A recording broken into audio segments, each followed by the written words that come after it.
Welcome to Gifted Underachievers, the podcast for mid-level creatives with delusional ambitions. In this segment, Pat and James talk about the benefits of Wim Hof-style cold swimming, why water can be sexy, and anxiety. How's it going? She's going. My hair's wet. I had a shower. What? Fresh out of the shower, clean and ready, huh?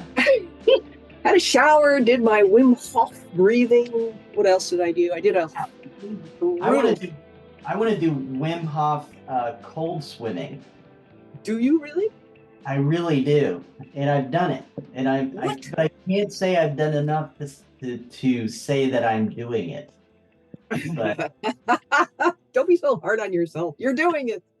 Well, twice, but yeah, I've been in the ocean in the months of December, January, February. Which ocean? Atlantic? Yeah, our Atlantic, the freezing. That's ridiculous. It is. Awesome. Well, you should see me go down there, right? So it's like freezing cold. There's all these people bundled up, walking around. Their dogs are zipping everywhere. There's people in the parking lot. And I go down with my towel and my little beach bag. Are you wearing shorts? Huh?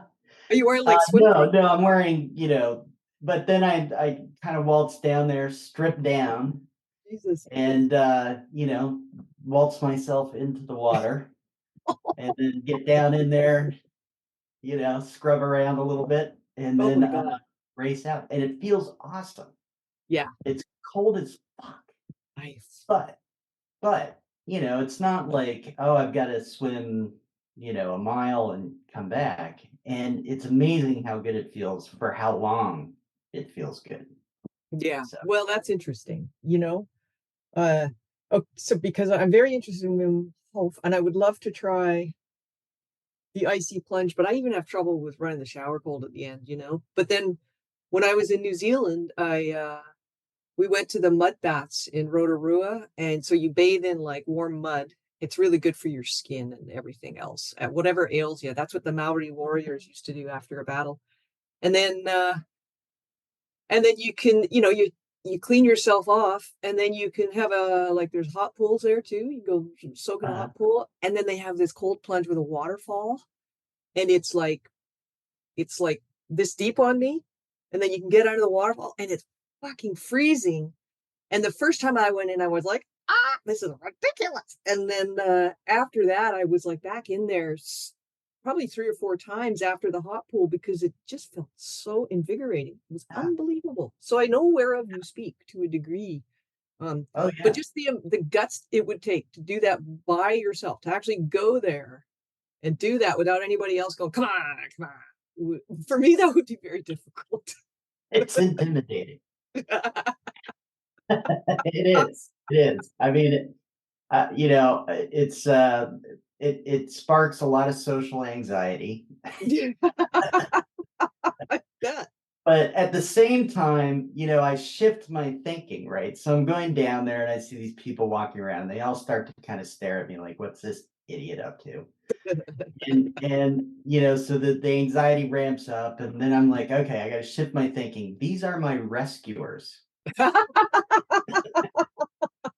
Oh, that's funny. These are the people who are going to save my life.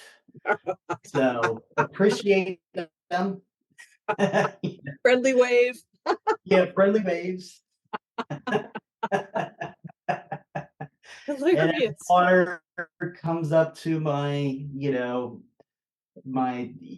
chest and nipples, turn them and give a salute. Here I go, and under the water. So you stick your head under. Oh yeah. You got to get the whole idea. Immersion. Yeah, full immersion. How long are you in there for, would you say? I try and not very long. I mean, I try to, do a minute, right? And then I try to do a minute, and then I try to do 2 minutes, right? And I wouldn't say I'm up to anything because I'm so inconsistent with it. I think if I were consistent, like every other day, you could get to like 5 minutes probably. Holy shit. I really think so, because, I've been watching, like I follow these people on Instagram who do it. And this one group, up in Burlington, Vermont, who, they break through the ice and all kinds of stuff. And, they've gotten to where, they can really endure it. So, Yeah.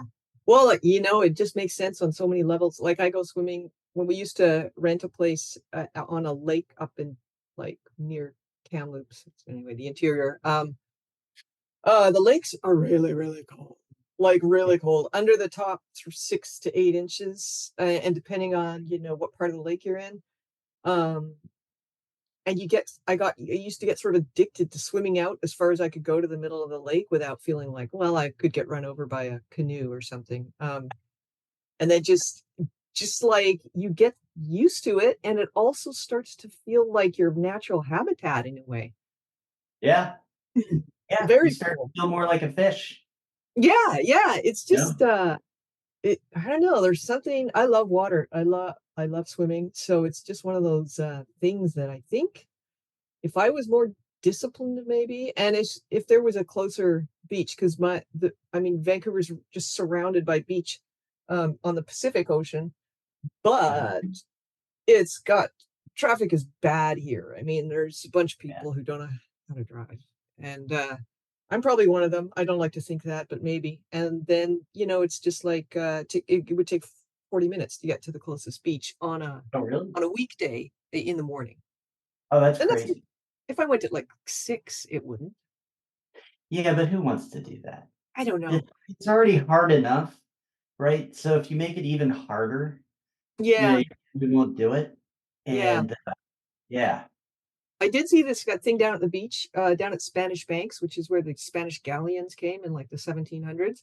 It was where uh-huh. there used to be like an indigenous village all along there, and the ocean was pristine and stuff. And now it's like freighters. And anyway, it's a great, great beach. It's just a long string of beaches. And there's a guy there who's got one of those camper vans. So it's like a pickup with a back area, and his back area is a sauna, and he Uh, rents time in his sauna for people who want to do a cold plunge in the water and then go steam for 10 minutes or whatever and then back to the yes. water. It's like, The you guys. that's that's the ticket, right? Yeah. For me, it's hanging out with a bunch of older naked guys in a steam room. Gotta be careful you don't sit on your bits, kind of thing. I just got a visual. And then I Thanks. escape, right? I escape. I get out of there. Before somebody I'm in the drops, ocean. Because those guys are coming in the ocean. before you got to bend over and pick up your towel. Let me just. That's the adventure, right? You straighten up and you see like this hole in the paneling. Uh-oh. Yeah, getting a little to New Hampshire, yeah, a little upstate New Hampshire there. When you find your vibe, Yeah. well, I used to go. I was, back when I, did such thing. I was the member of a workout club, and they had a steam room. Mm. And you go in there and it steams up and you've got your spritz with the I can't remember what it is. It's like clears out your lungs kind of thing. And then Yeah, like yeah. three guys with big huge bellies come in and just Yeah. towels drop and they flop and there we all are. Poetic. Owls Yeah. drop. They flop. Um, that could be my shtick. The Yeah. wet etiquette. Yeah. Wait, that sounds wrong. You might get a lot more business, but I don't know if I want that business. yeah.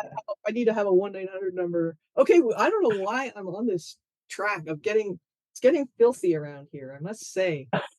And I take full responsibility. I have a terrible. It's water. Anytime you bring up water, you're gonna, it really is. It's like Just to get back to Wim Hof, finish off Wim Hof. I like doing the breathing because it gives me a good barometer for my mental strength, because it's not that my body can't do it. It's that some days my mind is fucking with me. And so I'm like borderline ready to give up. Sometimes I've given up sometimes like once one of the cycles, because there's 3 cycles.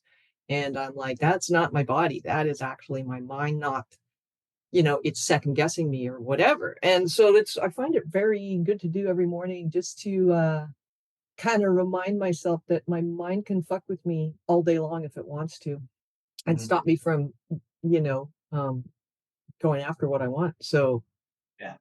Yeah. Is it anxiety that gets you, or just the thought, I'm tired, I could go do something else, like yeah, it's distraction? it's not anxiety, it's I'm gonna I'm gonna die. I mean, and maybe that is anxiety. That I'm I need I don't know what to say.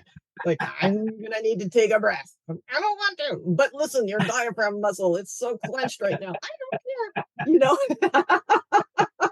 Is that anxiety? Maybe. sounds Never. it sounds like it, you know? That's like my mom, which as she was, nearing the end of her life, we were sitting there and having this moment, and I said, "Mom, are you afraid of dying?" And she Yeah. kind of for a minute, and she looks at me and she goes, "No, I'm not at all, but I'm very worried about my health."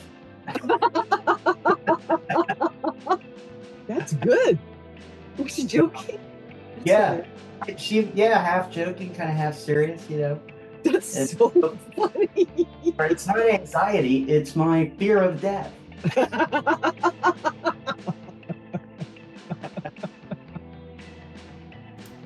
Thanks for listening to Gifted Underachievers, the podcast for mid-level creatives with delusional ambitions. We'd love to hear how we're doing, so please leave a comment, join our chat page, or send us an email at giftedunderachievers@substack.com. Have an awesome day.